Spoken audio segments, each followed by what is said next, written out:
Finally মেয়েটাকে শক্ত হাতে নিল আমাদের ভারতের গভর্নমেন্ট। মেয়েটার হেড মানে হচ্ছে মার্ক জাকারবার্গ ফাইনালি সরি বলতে বাধ্য হলো আমাদের ভারতের প্রধানমন্ত্রীকে। কেন এই সরি বলতে বাধ্য হলো মার্ক জুকারবার্গ, তারপর আবার কেন এই কারণে সিজেপির প্রোটেস্টটা উল্টে এক্সপোজ হয়ে গেল জেনে নিন।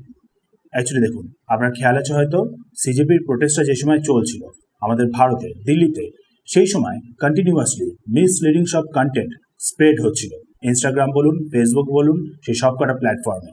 মানে হচ্ছে সিজেপির হয়ে যে কন্টেন্টগুলো সেগুলোকেই বেশি করে শো করা হচ্ছিল। এদিকে দেখুন উল্টো দিকটা, যে মানে কয়েনের উল্টো দিক যেমন থাকে, সেই দিকটা কোনোভাবেই কিন্তু দেখানো হচ্ছিল না। মানে দুটো সাইড ভালো মতন করে দেখানো হচ্ছিল না। তারপর আবার দেখুন পিএম মোদির ভিডিওটা পাবলিশ হয়, সেখানে সেই ভিডিওটাকেই উল্টে মেটার তরফ থেকে কিছুক্ষণের জন্য পুরো আনপাবলিশ করে দেওয়া হয়েছিল।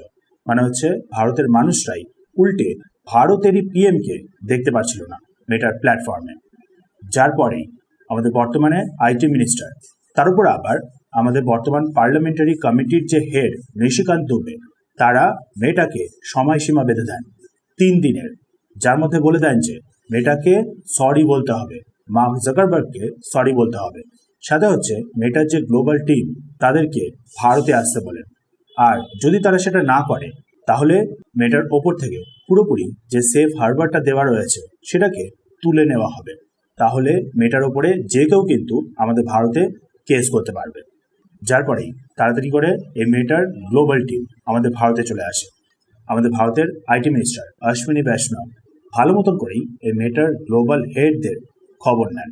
তারপর রিপোর্ট সামনে আসে যে এই গ্লোবাল হেড স্বীকার করে ফেলেছে যে অ্যাকচুয়ালি মেটা কন্টিনিউয়াসলি ইললিগাল সব কন্টেন্ট আমাদের ভারতে স্প্রেড করছিল। তারও সাথে আবার পেড ক্যাম্পেনও নাকি মেটা এই সিজেপির প্রোটেস্টের সময় চালিয়েছিল।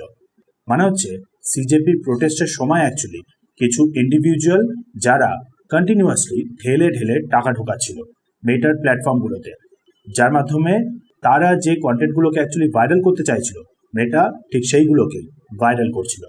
আমাদের ভারতের গভর্নমেন্ট আবার এই মেটার গ্লোবাল হেডসদের সামান করেছে আরও বেশি পরিমাণে ইনফরমেশন নেওয়ার জন্য, কারা অ্যাকচুয়ালি পেড ক্যাম্পেইন চালাচ্ছিল সেই ব্যাপারেই জানতে। মানে বুঝতেই পারছেন সিজেপি এবার টোটালি কিন্তু এক্সপোজ হতে চলেছে। নাও এবার ব্যাপারটা হলো, মেয়েটা কি আদৌ রাজি হবে এই ইনফরমেশনগুলোকে আমাদের ভারতের সরকারের সাথে শেয়ার করতে? অ্যাকচুয়ালি দেখুন, আমাদের ভারতই হলো মেয়েটার সব থেকে বড় একটা মার্কেট, সো ইনফরমেশন তো দিতেই হবে।